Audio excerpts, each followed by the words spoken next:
बऱ्याच जणांना रात्री झोप अजिबात येत नाही. झोप काय येत नाही याच्यामागे बरीच कारणं असतात.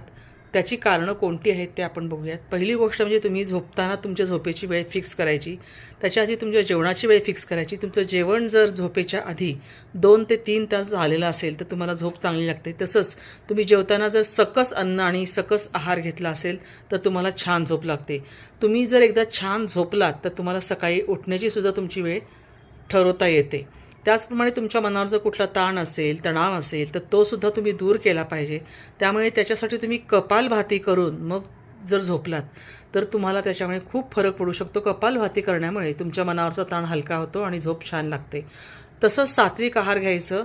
सात्विक आहारामध्ये नॉनव्हेज अजिबात नको. त्याचप्रमाणे रोज व्यायाम आणि योग साधना जर तुम्ही केली, तर तुम्हाला झोपेचं छान नियोजन करता येईल. तसंच टीव्ही बघू नका शेवटपर्यंत. छंदांना वेळ द्या. तसंच रागावर नियंत्रण ठेवा आणि तो असेल नियंत्रित तर झोप छान लागते. अतिश्रम केल्यामुळे देखील झोपाची तक्रार होऊ शकते. म्हणून अतिश्रमसुद्धा तुम्ही करू नका. एवढी काळजी